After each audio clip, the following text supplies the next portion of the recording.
Hi friends, welcome back to my YouTube channel. Friends, ಇವತ್ತಿನ recipe ಹಬ್ಬಕ್ಕೆ ಸ್ಪೆಷಲ್ಲಾಗಿ ಮಾಡೋ ಶೇಂಗಾ ಉಂಡೆ. ಇವಾಗ ಶೇಂಗಾ ಉಂಡೆನ ಯಾವ ರೀತಿ ಮಾಡೋದು ಅಂತ ನೋಡ್ಕೊಂಡು ಬರೋಣ. ನಾನಿಲ್ಲಿ ಒಂದು ಅರ್ಧ kg ಶೇಂಗಾ ಕಾಳನ್ನ ತೊಗೊಂಡು ಯಾವ ರೀತಿ ಉಂಡೆನ ಮಾಡೋದು ಅಂತ ನೋಡ್ಕೊಂಡು ಬರೋಣ.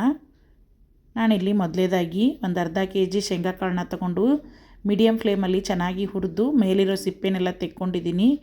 ಇವಾಗ ಇದನ್ನು ಒಂದು ಮಿಕ್ಸಿ ಜಾರ್ಗೆ ಹಾಕ್ಕೊಂಡು ಪುಡಿ ಮಾಡಿಕೊಂಡು ಬರೋಣ. ಮತ್ತು ಒಂದೇ ಸರಿಗೆ ಜಾಸ್ತಿ ನುಣ್ಣಗೆ ಮಿಕ್ಸಿ ಮಾಡ್ಕೋಬೇಡಿ, ಈ ರೀತಿ ಇದ್ದರೆ ಸಾಕು.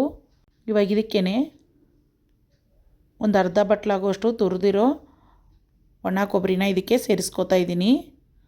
ನೋಡಿ, ಇವಾಗ ಒಣ ಕೊಬ್ಬರಿನ ಹಾಕ್ಕೊಳ್ತಾ ಇದ್ದೀನಿ. ನಂತರ ಇದಕ್ಕೇ ಒಂದು 2 ಟೇಬಲ್ ಸ್ಪೂನ್ ಆಗುವಷ್ಟು ಗಸಗಸೆನ ಹಾಕ್ಕೋತಾ ಇದ್ದೀನಿ. ಇದ್ದರೆ ಹಾಕ್ಕೊಳ್ಳಿ, ಇಲ್ಲ ಅಂದರೆ ಸ್ಕಿಪ್ ಮಾಡ್ಕೋಬೋದು. ಮತ್ತು 1 ಕಪ್ಪು ಶೇಂಗಾ ಕಾಳಿಗೆ 3/4 ಕಪ್ ಆಗುವಷ್ಟು ಬೆಲ್ಲನ ಹಾಕ್ಕೊಂಡಿದ್ದೀನಿ. ನೀವು ಬೆಲ್ಲ ಬೇಕಿದ್ದರೆ ಜಾಸ್ತಿನಾದರೂ ಹಾಕ್ಕೋಬೋದು, ಕಡಿಮೆನಾದರೂ ಹಾಕ್ಕೊಳ್ಳಿ. ಇವಾಗ ಇದಕ್ಕೇ ಒಂದು ಸ್ವಲ್ಪ ನೀರು ಹಾಕ್ಕೊಂಡು ಚೆನ್ನಾಗಿ ಬೆಲ್ಲನ ಕರಗಿಸ್ಕೊಳ್ಳಿ. ನೋಡಿ, ಒಂದು 3ರಿಂದ 4 ಟೇಬಲ್ ಸ್ಪೂನ್ ಆಗುವಷ್ಟು ನೀರನ್ನ ಹಾಕ್ಕೊಂಡು ಚೆನ್ನಾಗಿ ಕರಗಿಸ್ಕೋತಾ ಇದ್ದೀನಿ.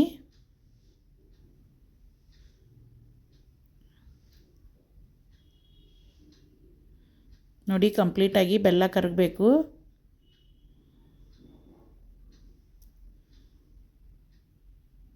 ನೋಡಿ, ಈ ರೀತಿ ಬೆಲ್ಲ ಕರಗಿದೆ. ಮತ್ತು ಸ್ಪೂನಿಂದ ಈ ರೀತಿ ತಿರುಗಿಸ್ಕೊತಾನೆ ಇರಿ. ಮತ್ತು ಒಂದು ತಟ್ಟೆಯಲ್ಲಿ ನೀರು ಹಾಕ್ಕೊಂಡು ಪಾಕನ ಚೆಕ್ ಮಾಡ್ಕೊಳ್ಳಿ.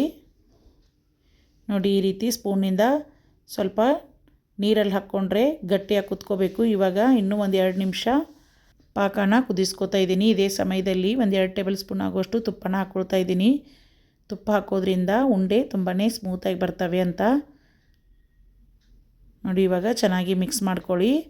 ಮತ್ತು 2 ನಿಮಿಷ ಆದಮೇಲೆ ಮತ್ತೆ ಒಂದು ಸರಿ ಚೆಕ್ ಮಾಡ್ಕೊಳ್ಳಿ. ನೋಡಿ, ನೀರಲ್ಲಿ ಈ ಥರ ಹಾಕಿದರೆ ನೋಡಿ ಈ ರೀತಿ ಜೆಲ್ಲಿ ಟೈಪಲ್ಲಿ ಬೆಲ್ಲ ರೆಡಿ ಆಗಬೇಕು. ಈ ರೀತಿ ಬಂದರೆ ಪಾಕ ಆಗಿದೆ ಅಂತ ಅರ್ಥ. ನೋಡಿ, ಈ ರೀತಿ ಪಾಕ ಬರಬೇಕು. ನೀರಲ್ಲಿ ಸ್ಪ್ರೆಡ್ ಆಗದೆ ಈ ರೀತಿ ಕೈಯಲ್ಲಿ ಜಲ್ಲಿ ಥರ ಬಂದರೆ ಇವಾಗ ಪಾಕ ಆಗಿದೆ ಅಂತ ಅರ್ಥ. ಇವಾಗ ಕಂಪ್ಲೀಟಾಗಿ ಗ್ಯಾಸ್ನ ಆಫ್ ಮಾಡ್ಕೊಂಬಿಡಿ. ಇವಾಗ ಗ್ಯಾಸ್ ಆಫ್ ಮಾಡಿಕೊಂಡು ಮಿಕ್ಸಿಗೆ ಹಾಕ್ಕೊಂಡಿರೋ ಶೇಂಗಾ ಕಾಳನ್ನ ಇದಕ್ಕೆ ಹಾಕ್ಕೊಂಡು ಮಿಕ್ಸ್ ಮಾಡ್ಕೊಳ್ಳಿ. ನೋಡಿ, ಸ್ವಲ್ಪ ಸ್ವಲ್ಪನೇ ಹಾಕ್ಕೊಂಡು ಚೆನ್ನಾಗಿ ಮಿಕ್ಸ್ ಮಾಡ್ಕೊಳ್ಳಿ.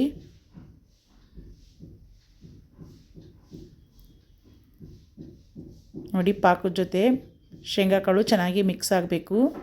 ಆ ರೀತಿ ಚೆನ್ನಾಗಿ ಮಿಕ್ಸ್ ಮಾಡ್ಕೊಳ್ಳಿ. ಮತ್ತು ಗ್ಯಾಸ್ನ ಆಫ್ ಮಾಡ್ಕೊಂಡಿರಬೇಕು. ಮತ್ತು ಏನಾದರೂ ಸ್ವೀಟ್ ತಿನ್ಬೇಕನ್ನಿಸ್ದಾಗ ಈ ರೀತಿ ಶೇಂಗಾ ಉಂಡೆನ ಮಾಡ್ಕೊಂಡು ತಿನ್ನಿ, ತುಂಬಾ ಚೆನ್ನಾಗಿರುತ್ತೆ. ಮತ್ತು ಶೇಂಗಾ ಮತ್ತು ಬೆಲ್ಲ ಹಾಕಿರೋದ್ರಿಂದ ತುಂಬಾ ಚೆನ್ನಾಗಿ ಕೂಡ ಇರುತ್ತೆ. ನೋಡಿ, ಚೆನ್ನಾಗಿ ಮಿಕ್ಸ್ ಮಾಡ್ಕೊಳ್ಳಿ. ಮತ್ತು ಯಾರೆಲ್ಲ ನನ್ನ ಚಾನಲ್ನ ಮೊದಲೇದಾಗಿ ನೋಡ್ತಾ ಇದ್ದೀರಾ, ಪ್ಲೀಸ್ ಸಬ್ಸ್ಕ್ರೈಬ್ ಮಾಡಿಕೊಂಡು ಸಪೋರ್ಟ್ ಮಾಡಿ. ಪಕ್ಕದಲ್ಲಿರೋ ಬೆಲ್ ಬಟನ್ ಮೇಲೆ ಕ್ಲಿಕ್ ಮಾಡಿ, ಆಲ್ ಅನ್ನೋ ಆಪ್ಷನ್ ಮೇಲೆ ಕ್ಲಿಕ್ ಮಾಡ್ಕೊಳ್ಳಿ. ಇದೇ ರೀತಿ ಹೊಸ ರೆಸಿಪಿನ ಶೇರ್ ಮಾಡ್ತಾ ಇರ್ತೀನಿ. ನೋಡಿ, ಇವಾಗ ಕೆಳಗಡೆ ಇಟ್ಕೊಂಡು ಚೆನ್ನಾಗಿ ಒಂದು ಸಾರಿ ಮಿಕ್ಸ್ ಮಾಡ್ಕೊಳ್ಳಿ. ಸ್ವಲ್ಪ ಲೇಟ್ ಆದರೂ ಪಾಕ ಗಟ್ಟಿಯಾಗಿ ಹೋಗುತ್ತೆ. ಬಿಸಿ ಇರುವಾಗಲೇ ಈ ರೀತಿ ಚೆನ್ನಾಗಿ ಮಿಕ್ಸ್ ಮಾಡ್ಕೊಳ್ಳಿ. ಇವಾಗ ಉಂಡೆ ಕಟ್ಟೋಕ್ಕೆ ಅಂಗೈಗೆ ಸ್ವಲ್ಪ ನೀರು ಹಚ್ಕೊಂಡು ಬಿಸಿ ಇರುವಾಗಲೇ ಉಂಡೆ ಕಟ್ಕೊಳ್ಳಿ. ಮತ್ತು ತುಂಬ ಸುಡ್ತಾ ಇರುತ್ತೆ, ನೋಡಿಕೊಂಡು ಸ್ವಲ್ಪ ನೀರು ಹಚ್ಕೊಂಡು ಈ ರೀತಿ ಉಂಡೆ ಕಟ್ಕೊಳ್ಳಿ. ಸ್ವಲ್ಪ ಲೇಟ್ ಆದರೂ ಗಟ್ಟಿಯಾಗಿ ಹೋಗ್ಬಿಡುತ್ತೆ. ನೋಡಿ, ಈ ರೀತಿ ಕೈಯಿಂದನೇ ಉಂಡೆ ಕಟ್ಕೊಳ್ಳಿ. ಮತ್ತು ಒಂದು ಉಂಡೆ ಕಟ್ಟಿದ ಮೇಲೆ ಸ್ವಲ್ಪ ಮತ್ತೆ ನೀರು ಹಚ್ಕೊಂಡು ಮತ್ತೆ ಉಂಡೆ ಕಟ್ಕೊಳ್ಳಿ. ನೋಡಿ, ಈ ರೀತಿ ಬಿಸಿ ಇರುವಾಗ ಯಾವ ರೀತಿ ಕಟ್ತಿರೋ ಆ ರೀತಿ ಉಂಡೆ ಕೂತ್ಕೊಳ್ಳುತ್ತೆ.